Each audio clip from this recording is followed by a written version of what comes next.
Hello, everyone. Good morning, good afternoon, good evening, depending on where you are joining us from. First, let me apologize for starting a little behind the schedule. It was due to some technical issues. So we are glad to have you again at this sixth session of ISSUP Nigeria bi-monthly webinar tagged ISSUP Nigeria Knowledge Update Series. Once again, we are glad to have you in a very interesting or another very interesting session. Today, we shall be looking at the role of law enforcement in evidence-based substance use prevention. And to lead us in today's discussion is Stella Ngwoke. And to join in moderating this session with me is Dr. Bao James, who is the Public Relations Officer for ISSUP Nigerian Chapter. So Bao, you're welcome as I hand over to you at this point to take it off from here. Thank you. Thank you very much, Martin. Welcome, everyone. Just before we start the presentation, allow me to introduce our speaker for today. And I'll also like to say that if you have questions, you could just type in your questions in the questions box. And then at the appropriate time after the presentation, we'll be taking the questions. So presenting to us today is Stella Ngwoke, who joined the NDLEA in 1995. She served the agency in different capacities as a drug demand reduction expert, working with different key populations. She's presently the Deputy Director, Drug Demand Directorate of the agency, and she holds a M.Sc in Clinical Psychology and a B.Sc in Psychology, both obtained from the University of Nigeria, Nsukka in 1995 and 1998, respectively. She's a master trainer in TreatNet, Volume A package. That's the screening, assessment, and treatment planning. She's also a national trainer in the Universal Prevention Curriculum, UPC, core and school tracks, and a master trainer in drug prevention, treatment, and care. The UNODC developed sensitization package for Nigeria, conducting training on drug sensitization for different key populations. She's a member of the National Technical Working Group that developed the National Guidelines on Treatment of Substance Use Disorder in Nigeria and Quality Assurance Standards. She's also a member of the National Technical Working Group and monitoring the implementation of the Unplugged School-Based Prevention Program in Nigeria. Ms. Ngwoke is currently Nigeria's focal point in West Africa Epidemiological Network on Drug Use, WENDU. Ms. Ngwoke had represented Nigeria and made presentations in various international fora in the area of drug demand reduction, prominent among which are the open-ended Intergovernmental Experts Working Group on Drug Demand Reduction in Vienna in September 2008, the International Scientific Consultation on Prevention of Drug Use and Treatment of Drug Use Disorders, Vienna in December 2015, and the African Union Continental Consultation on Drug Demand Reduction that held in Cape Town in 2016, and in Tunis in 2017, in Nairobi, Kenya in 2018, Mauritius 2019, Thailand 2020. She's a member of the International Society of Substance Use and Treatment Professionals, that's ISSUP, and she's currently participating in a course on media-based prevention certificate program by Claremont Graduate University in the United States. Ms. Ngwoke, over to you. Thank you very much, Dr. James Bao. Good morning, good afternoon, and good evening to everyone participating in this discussion this afternoon. I want to start by thanking ISSUP Nigerian chapter for this opportunity given to me to be part of this discussion. I also want to thank ISSUP Global for your immeasurable support. The topic before us this afternoon, topic of discussion, is the role of law enforcement in evidence-based substance use prevention. And my name remains Stella Ngwoke, as I was earlier introduced by Dr. James. Now, to guide our discussion this afternoon, we will be looking at a brief introduction of the drug situation at the global level as well as in Nigeria. We'll try to look at what we mean by evidence-based prevention. We'll also be looking at levels of prevention. We'll try to highlight barriers to prevention, intervention, and public health responses by law enforcement. And then we'll also look at the critical roles of law enforcement in substance use prevention. Then we'll try to look at those practices being carried out by law enforcement that can support substance use prevention and public health practices. Then we'll try to conclude. Now, substance use problem is a global problem, which we all know, that has impacted negatively on public health. It has caused injuries, loss of income and productivity, family and community dysfunction, and death in some cases.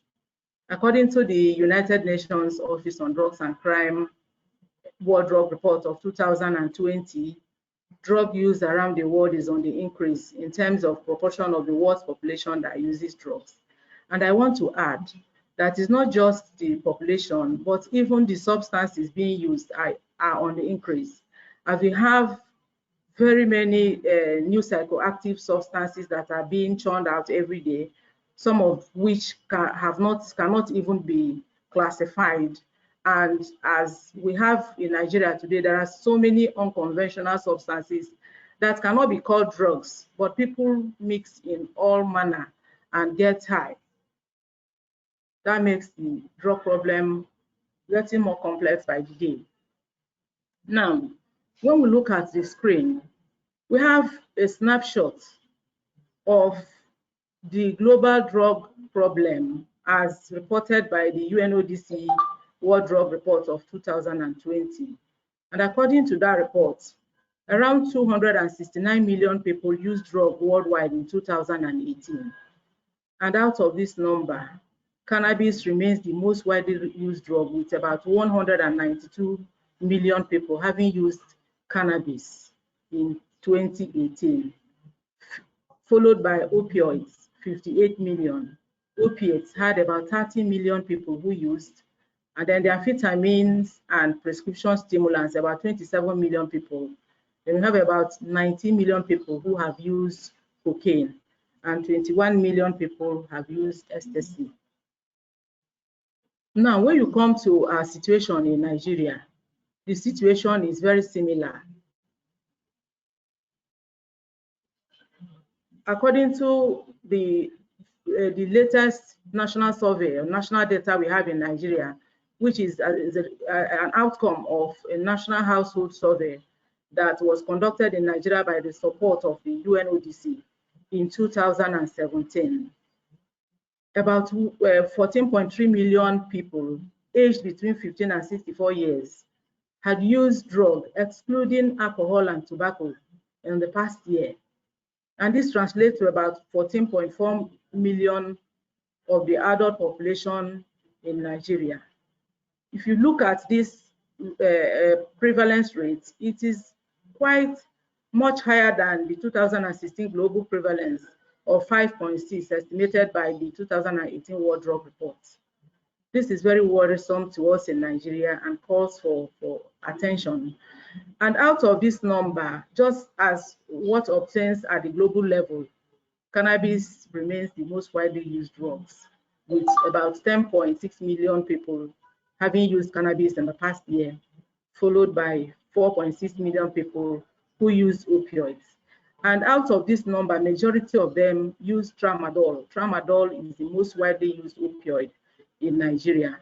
Then we have the cough syrup containing codeine, about 2.4 million people, and then about 92 million people having used cocaine, to 92,000 people having used cocaine, and 238,000 people having used amphetamine and prescription stimulants, and others as shown on the screen. Now, this brings us to the main topic for today, prevention. When we talk about prevention, what do we mean? That's the main question. Now, the UNODC and World Health Organization, WHO, with the support of prevention professionals globally, struggled with definition of prevention over time, but eventually came up with a definition which sees prevention as the application of prevention science to address the health and safety of individuals through improving socialization processes to enhance self-realization and participation in society. When you look at this definition, it goes beyond just avoiding the initiation of drug use. It talks about how do we empower people to enable them actually realize their potentials and become productive members of the society they find themselves. Now that brings us to the issue of evidence-based prevention. When we say that a prevention intervention is evidence-based, what do we mean? We mean that prevention, we are referring to prevention programs, strategies, and policies that have been rigorously tested under research conditions and found to be effective in changing substance use behavior and attitude. So when we say that an intervention is evidence-based, we're not talking about tradition or gut reaction or even single observation as a basis of making a decision, as is always the case, is most times the case. But we are talking about evidence-based practices relying on data collected from rigorous experimental research and having tested and found to be effective in affecting the target behavior in question, and in this case, substance use. Now, what are the main objectives of prevention? When we are carrying out prevention, we are particularly trying to avoid or delay initiation of use among mostly young people at that stage of primary prevention. And then also for those of them who have gotten in touch with drug, what we are trying to do is to ensure that they don't progress to dependence level or to the level where they will start having substance use disorders. So in a nutshell, the general aim of prevention is to ensure that people grow up, or people live in healthy and safe environments or safe communities where they can realize their potentials and become contributing members of the society. So in trying to carry out prevention interventions, we are looking at the individual holistically, making him productive, healthy and productive in the environment where this individual finds him or herself. Now, there are a range in our communities. We have a range of substance use patterns within the communities, and these different ranges of substance use patterns require different interventions. For instance, in any particular community, we have people who are non-users, people who have not initiated drug use, and amongst this group of people, they can be classified into two: the resolute non-users and the vulnerable non-users. The resolute non-users are those non-users, those people who have not initiated drug use, and they are firm. They are very firm in their decision not to initiate drug use or not to start using drug anytime soon. But for the vulnerable non-users, yes, they have not initiated the use, but they are at risk. They are at risk and they are vulnerable to initiating drug use. And more often than not, more people in the vulnerable non-using user group actually get involved with drug later in life than people. Evidence have shown that people who are classified as vulnerable non-users earlier in life, more of them get involved with drugs more than people who are resolute non-users. Then we also have initial drug users. These are the ones that have yet initiated drug use and at risk of either progressing to dependence level, or some of them may stop use. And there are those who are already using and already having problems with drug use. And for this category of people, they need help, like counseling, like other forms of intervention to be able to, go through their drug use problem. Now, we have a graphic on the screen. If you look at the screen, we have a graphic of different types of intervention that are available to the people in the community who use drug, ranging from prevention through treatment to maintenance. And when you look at the prevention side of the graphic representation, you will discover that prevention programming targets 3 different groups of people. We have the prevention, universal prevention programs, the selective and indicated. Universal, of course, targets everybody in the target group. For instance, if you are talking about a prevention program for school-based school children, students in the school, it targets everybody. And within this group of people, you have some people who have initiated use and some who have not. In the universal prevention group, the universal prevention strategy targets the people targeted at this level. Most of them are non-users, though you may have a few who have initiated use. Then for the selective group, these are people who may be non-users, but they are at risk.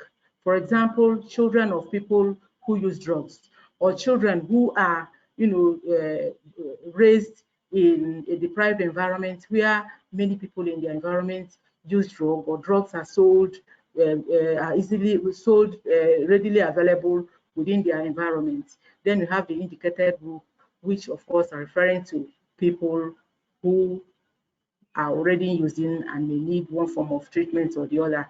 Then we have the treatment proper, that's different treatment strategies addressing people who use drugs. And then the maintenance stage, where you are talking about those who have received treatment, those programs that will make them remain drug-free, those programs that will prevent relapse, and then other forms of rehabilitation, trying to, reintegrate these people into their environment.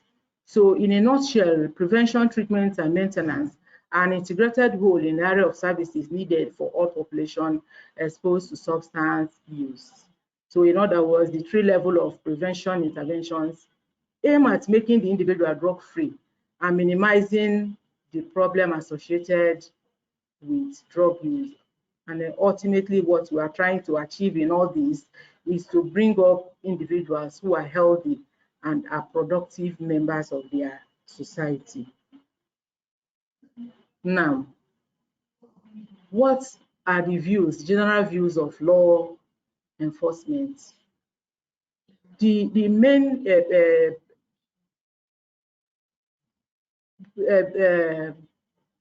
the main role of law enforcement officials is to ensure that people operate in secure and safe environment, to enforce law and order. But long before now, the emphasis about drug control has been on war against drug. So before now, the whole world believed that they are fighting war against drug. And that means that law enforcement officials, their training had ensured that they address the drug problem from the supply reduction point of view. And because of that, most of the resources we have, both the different countries have, both human and material resources, are geared towards fighting the drug war, neglecting drug demand reduction practices or interventions.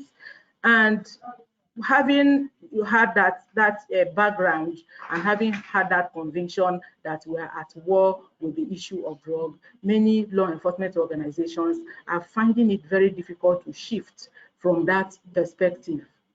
And that makes it such that they they focus on enforcement of laws and dealing with the consequences of illicit drug use as if drug users are criminals.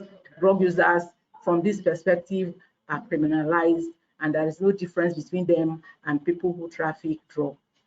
So this brought about many law enforcement officials developing very negative attitudes towards illicit drug use. And then this makes it very impossible, or makes it difficult for them to be initially unsupportive of various drug treatment services and programs, particularly harm reduction programs. But with a lot of advocacy, we have had a lot of paradigm shifts in many environments, in many countries, where many countries are beginning to embrace harm reduction programs, having been found to be very, very effective, or proved to be effective, and acknowledged by United Nations organizations and the World Health Organization. Now, why the reluctance among law enforcement officials about public health?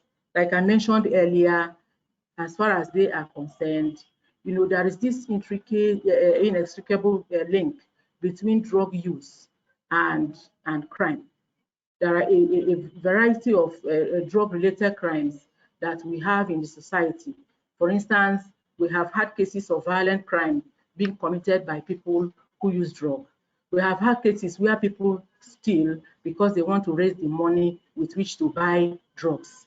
We have had cases where people sell drugs and at the same time use. And then, of course, we cannot overlook the link between trans-organized crime and drug trafficking. And because of this link between drugs and crime, law enforcement officials tend to see people who use drugs as having contact with criminal activities. And this, of course, forms their view. And not all of law enforcement officials, not many of them initially, but like I said, we have evidence of paradigm shift that has made countries to start embracing harm reduction programs. We have not many law enforcement officials before now know that drug use is a medical condition, and that these people who use drugs need care.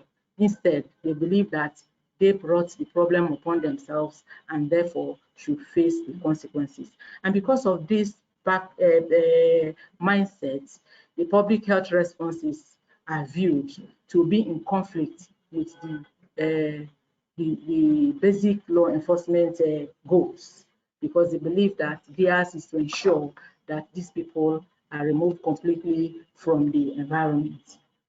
Now, amongst the law enforcement officials, you have suspicion that health service intervention sites, that is mostly harm reduction sites, will attract people who use drugs, as well as drug dealers that may prove disruptive to others. Why is it so? Because they believe that since these people who use drugs access such services, chances are that people who sell drugs will come, because they know that those people are their ready customers who will patronize their trade.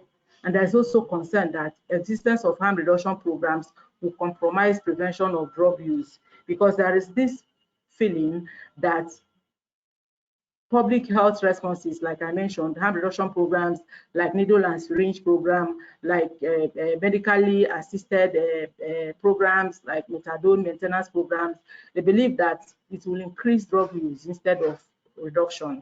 So the emphasis is, why can't we just maintain this zero tolerance approach, where we maintain that everybody should say no to drug and mean no to drug, which of course evidence has shown that it is not possible.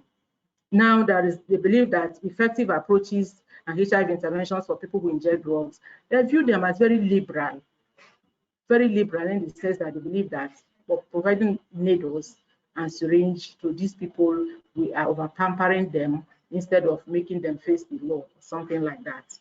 There's also this belief that health services for drug users may deny innocent people, because people who use drugs are believed to have brought it upon themselves So in a situation where we have limited resources for medical care, that extending services to people who use drug will deny people who are not using drug, particularly old people and young people, from getting such limited services. These are some of the reasons why the law enforcement officials may at a point in time feel reluctant to support treatment for people who use drugs.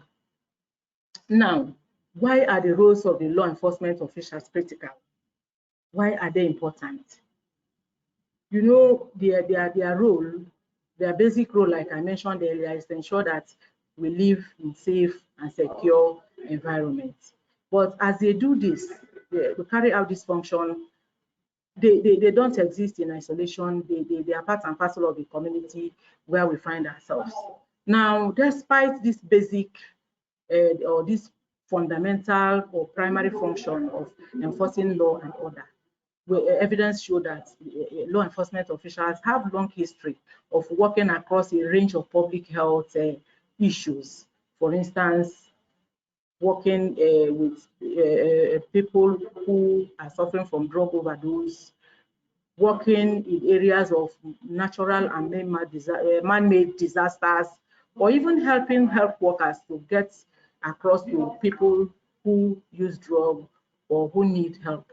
A very ready example is the COVID-19 pandemic that the world is still, struggling with. Last year, 2020, when the COVID-19 pandemic hit the world, of course, many countries had to, shut down. We have lockdown here and there. And then at that point in time, it was a public health issue. It was a pandemic that very many people were involved. So the role of the law enforcement officials in that circumstance is not far-fetched, because they were, of course, there on the streets. They were there to support the government in enforcing the lockdown order. They were there to ensure that the palliative packs, the basic needs get to the people in their homes, in the community. They were there to render one service or the other. Now, law enforcement officials are seen as gatekeepers to the criminal justice system. What do I mean by that? By their power of arrest, law enforcement officials initiate the criminal justice system by arrest, and then the criminal justice process will start. And then, of course, with that power also, they can divert people who use drug from being prosecuted or incarcerated into treatment. They have the power to do that, and we'll get to see that later in the discussion. Of course, because they are there in order to maintain law and order, to ensure the safety and security of people in the environment. They are there on the streets. They are there every day of the week. They are They are very visible. For instance, the police, of course, they are there at the local community level. They are there at the national level, and they interface and interact with a broad range of the community members. They virtually know everybody in the community more than any other person. They know people who use drugs. They meet them during their crisis period and all that. So they are well placed to steer drug users to assistance. For instance, while doing their routine patrol duties, for instance, they oftentimes come in contact with these people when they are high on drugs, when they are on the street, when they face all forms of danger. So their role and their help are actually, very, very vital. Like I mentioned, they are there. They are there in the community. They are readily available, and they have constant and frequent contact with drug-dependent people in their problematic and treatable moments during their crisis, even those of the female folk that go for sex work in order to be able to maintain their drug habits and all that. These law enforcement officials that are readily available in the society get in touch with them always. Now, having said that, of course, it is becoming very obvious that the law enforcement officials can be the best friend or the worst enemy of any public health response when they are unsupportive or unaware of the health services that it can, severely disrupt the functions of the intervention. For instance, if, the law enforcement officials target harm reduction programs, needle and syringe outfits where people are drop-in centers, where people get in and get their basic needs, definitely it may affect the rate at which people get infected with HIV. For instance, if it is a needle and syringe exchange program where people are offered clean needle to take their usual dose for the day, to ensure that they don't share needles and they don't get infected with HIV by sharing needles. If, for instance, law enforcement officials operate within such areas and they don't support such services or are not even aware of the services that such centers are rendering, of course, their presence will scare those people who access the services. And what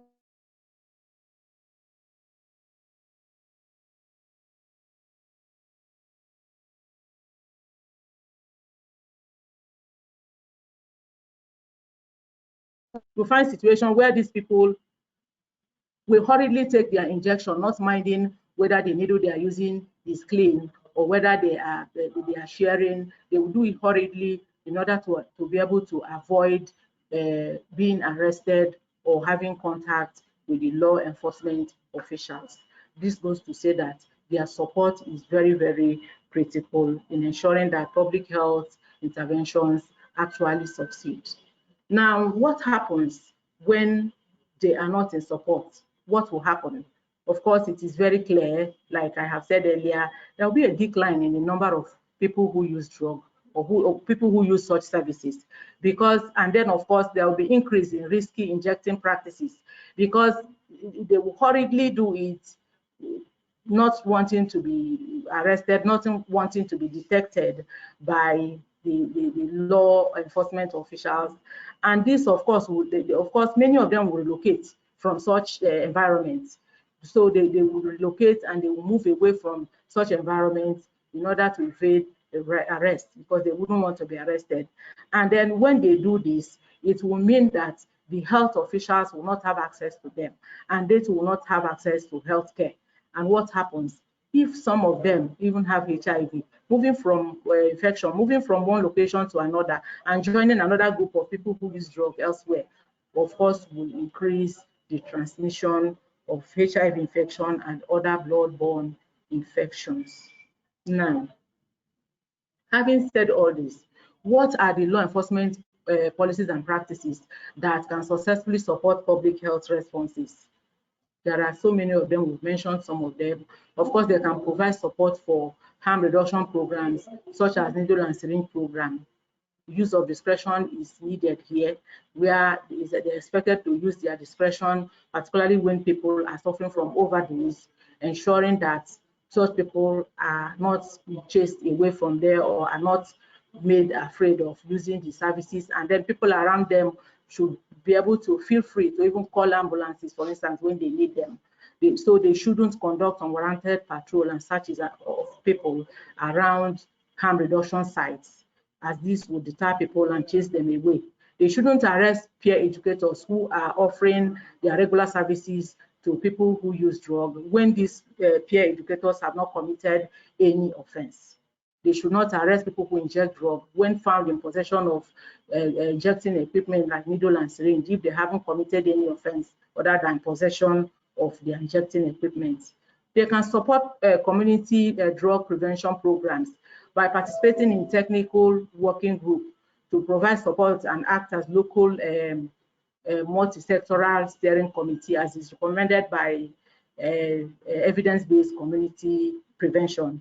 They can initiate and manage multimedia campaign trying to raise awareness about public policies and social policies. They can help in creating healthy macro level environment that strengthens the community and minimizes negative influences, and by trying to implement and enforce policies on accessibility, age of use, purchase and sale of tobacco and alcohol. Policies on regulating the sales, the age of purchase, the age of use of tobacco and alcohol have been found to be effective, and the law enforcement officials are very, very vital. Their role is vital in ensuring that these policies are implemented.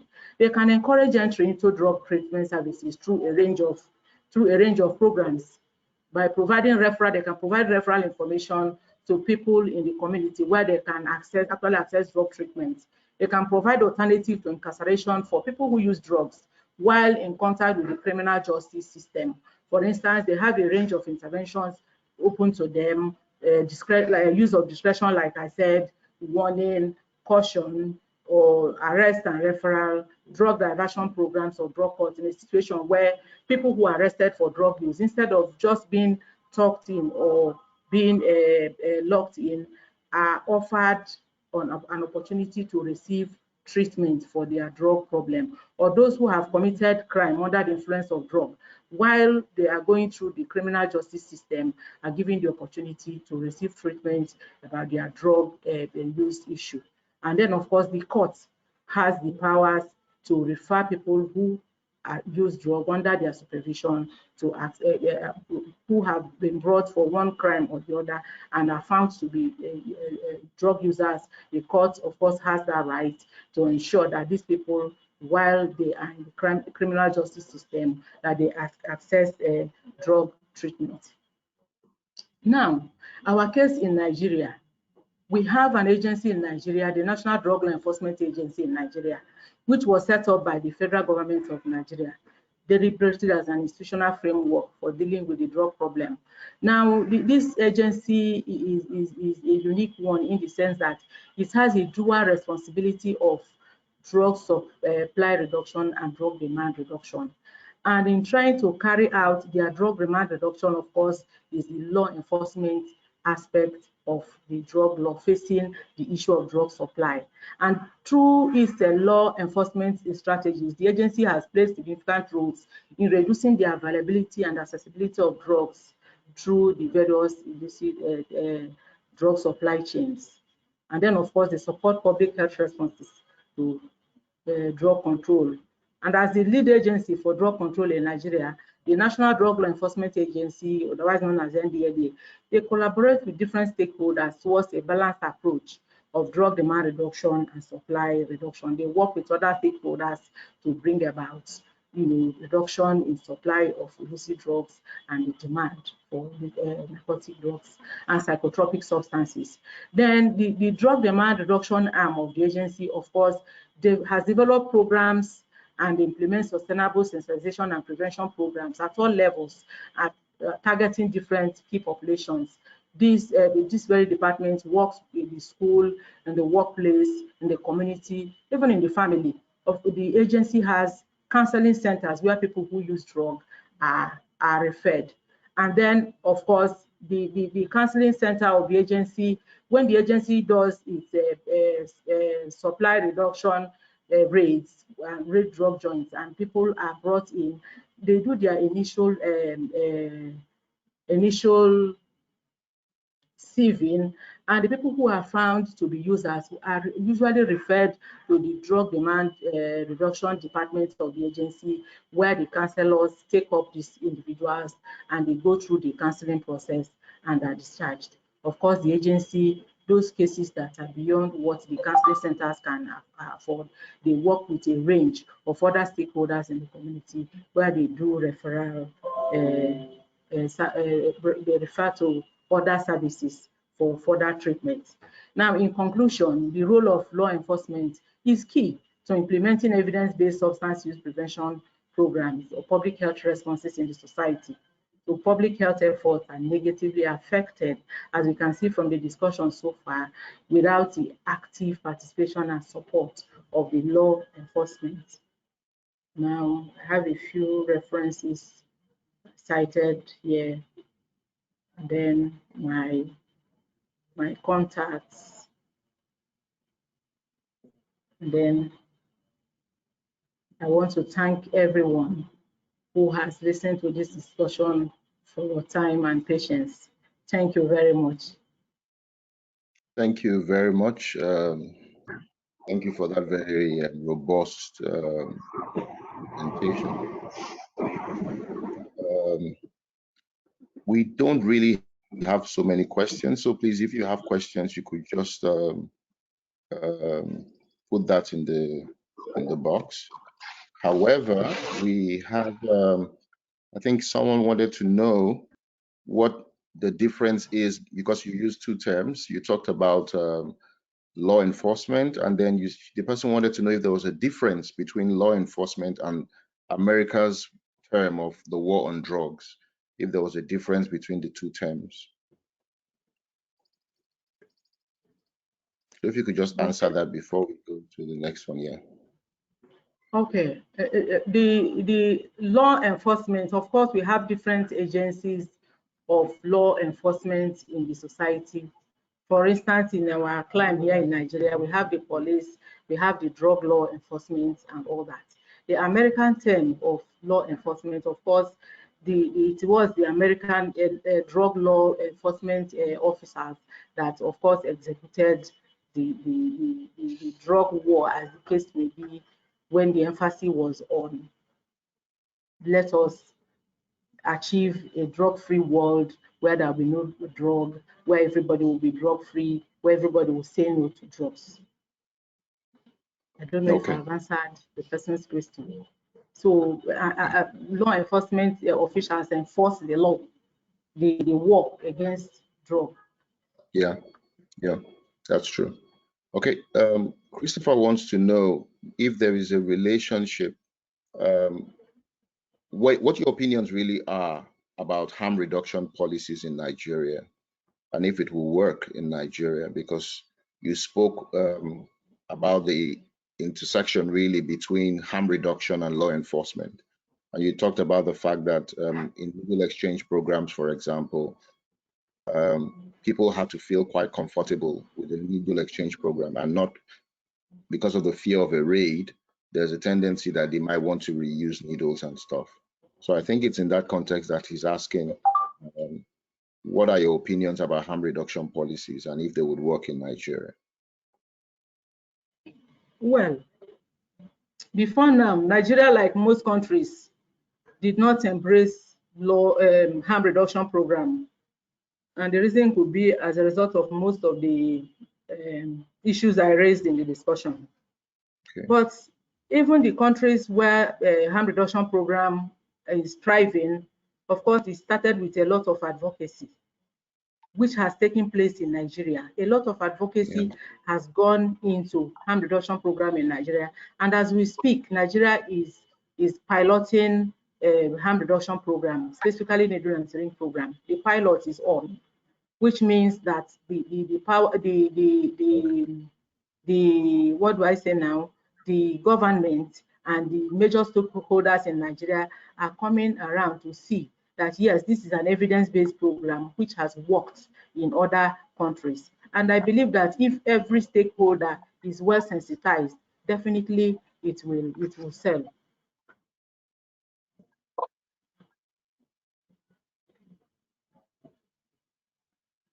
Okay, so just like you were saying in the lecture, I think that one of the important things is advocacy. And I think you also noted being someone that trains critical stakeholders like the police, for example, and also the NDLEA regarding substance use problems, and in terms of sensitization and in changing knowledge and attitudes. Because I think you really made a good point in your presentation that will stick with me, which is the fact that many people in law enforcement know where people who use drugs are, where they get access to drugs, and where they use drugs. And as a result, they would form one of the best support system, for example, for Nigeria in terms of getting people who may want help to the positions where they may get help. All right, the final question here is that the NDLEA, I think, used to support the NYSC drug-free club, but this person feels that the drug-free clubs have become very weak and that there is not much sensitizations happening in senior secondary schools, particularly in the Federal Capital Territory. I don't know what your views on this are. Well, the NDLEA drug-free clubs, the NDLEA used to train core members who are posted to different primary posts of primary assignment, and we have over the years found these corps members to be very, very useful and very, very, effective.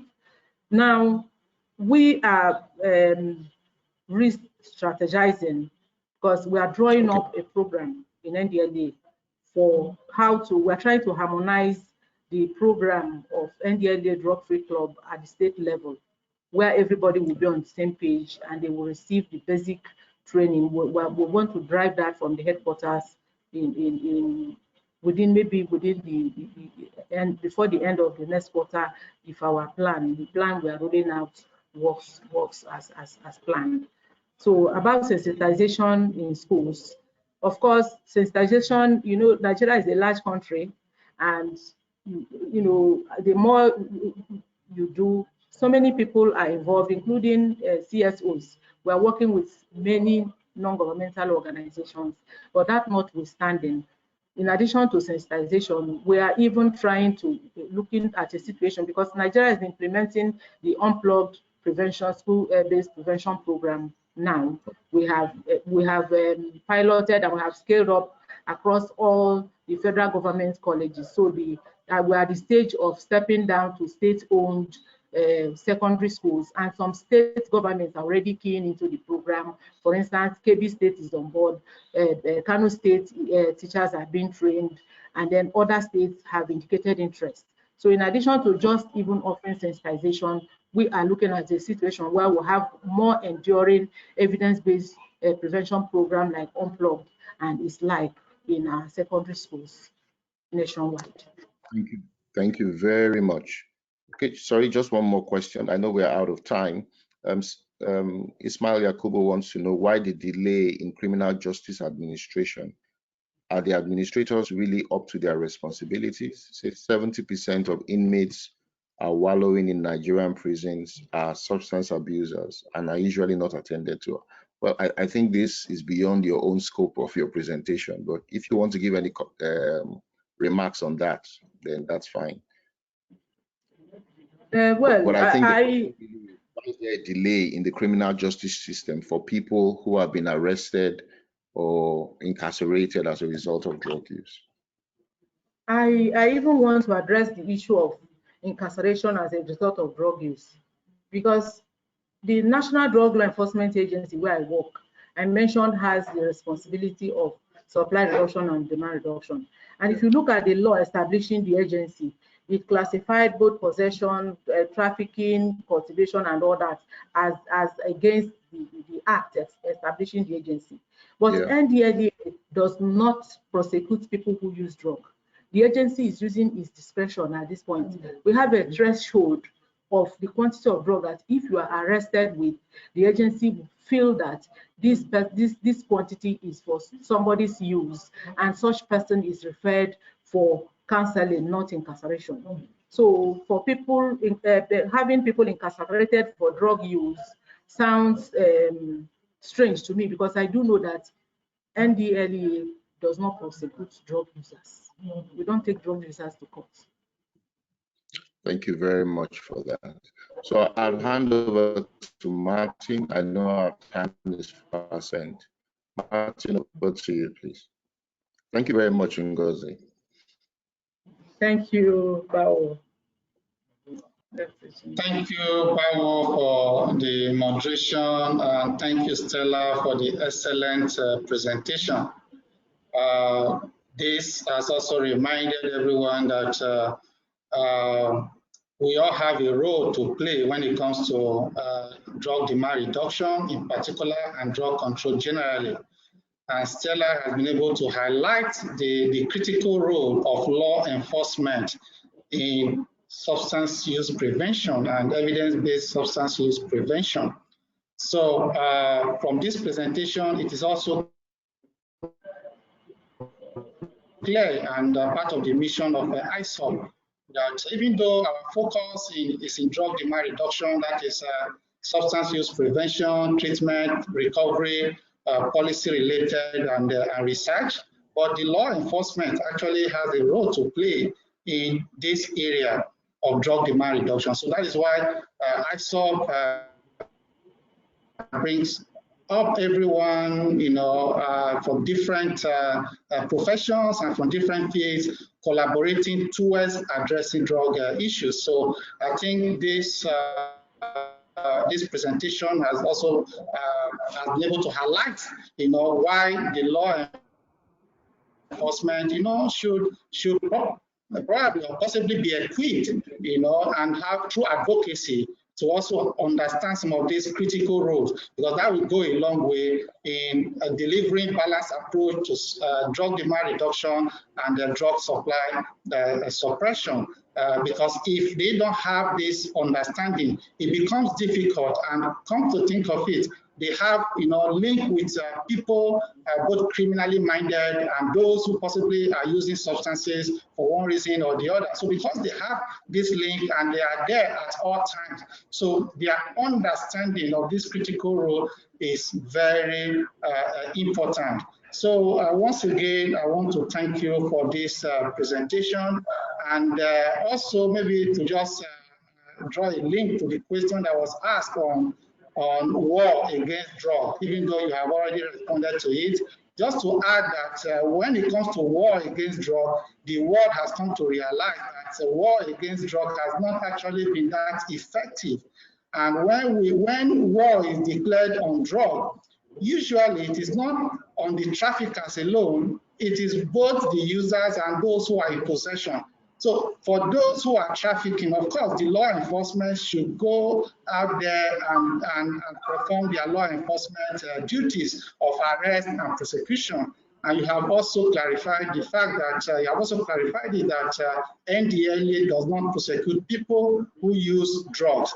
And that, for those who may not have that understanding before, now they know. And that is part of public health approach to drug demand reduction, where people who use drugs are attended to, through the public health approach, because they are actually sick people that need help, as against people that should be criminalized or taken to prison and so on. So this presentation, I must say, will not have come at a better time than this, because it has strayed a whole lot of things that will also at least change the mindset of persons, and also at least gradually start having the paradigm shift, if not that is already happening. So at this point, once again, I want to thank you, Stella, for the excellent presentation. I want to thank you, Bawo, for the excellent moderation.